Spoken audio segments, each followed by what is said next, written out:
भारत पर जब से अमेरिका ने 50% टैरिफ लगा दिया है, तब से भारत अपने घरेलू प्रोडक्टों को बेचने में, उनके उपयोग में, अपने लोगों को जागरूक करने में लगा हुआ है। देश का एक कर्तव्य भी है, देश के प्रत्येक नागरिक का कर्तव्य है कि यदि कुछ महंगा सामान हमारे देश में बन रहा है और वो अन्य देश की अपेक्षा हमारे यहाँ कुछ महंगा है, तो हमें देश का सामान खरीदना चाहिए। क्यों, कैसे, समझने का प्रयास करते हैं। मान लीजिए हमारे परिवार का कोई सदस्य है, कोई कार्य करता है, हमारा कोई अपना व्यक्ति कोई कार्य करता है, तो यदि हम उसके यहाँ से लेंगे तो 2 पैसे अगर कोई बचत होगी तो उसकी होगी। जैसे हमारे देश की कंपनी टाटा तमाम ऐसे कार्य करती है जो लोगों के सामाजिक जीवन को प्रभावित करता है, उसको फ़ायदा पहुँचाता है, लाभ देता है, मगर वो यहीं कमा रहे हैं, हमारे देश के ही हैं, कमा रहे हैं, हमारे देश में ही लगाने का प्रयास करते हैं। ले कहाँ जाएंगे? जैसे रतन टाटा जी खत्म हो गए, अगली पीढ़ी भी ऐसे ही, मतलब ये तो आना और जाना लगा ही रहेगा ना।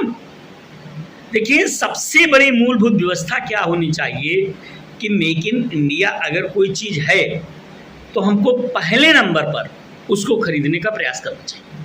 मेक इन इंडिया, प्रधानमंत्री जी लगातार अपने सभी कार्यक्रमों में make in India, make in India, make in India की बात करते हैं। हाल ही में उन्होंने अहमदाबाद में एक रोड शो किया और लोगों को मेक इन इंडिया के लिए जागरूक किया। मेक इन इंडिया का मतलब होता है भारत में निर्मित सामान, जो भारत में निर्मित हो रहा है। क्योंकि तमाम ऐसे देश हैं जो हमसे चिढ़ते हैं, हमसे गुस्सा करते हैं और हमारी बढ़ती हुई इकोनॉमी के खिलाफ जाकर के वो षड्यंत्र रचते हैं। जीता जागता एक उदाहरण अमेरिका है, प्रत्यक्ष उदाहरण। वो भारत की इकोनॉमी को मजबूत होते नहीं देख पा रहा है, पचा नहीं पा रहा है, इस कारण उसने भारत के ऊपर 50% टैरिफ लगा दिया है। मतलब जो भारत का माल है वहाँ बिकेगा, वो अगर पहले 100 रुपये का बिकता था टैरिफ लगा करके, तो अब वो 150-200 रुपये के आसपास वहाँ बिकेगा। मतलब जितना भी उनका टैरिफ लगता होगा, वहाँ पे जो टैक्स लेते हो, टैक्स 50% बढ़ा दिया गया। तो इसलिए हमें मेक इन इंडिया पर जोर देना है, भारत के प्रोडक्ट को खरीदना है, भारत की प्रगति को बढ़ाना है। क्यों?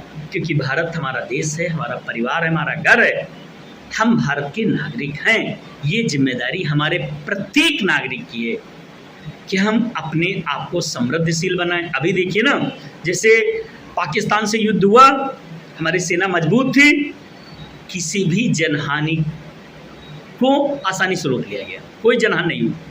भारत को मजबूत करिए, मेक इन इंडिया पर जोर देना है, भारत के बने हुए सामानों को खरीदिए, देश की प्रगति में सहयोग करिए।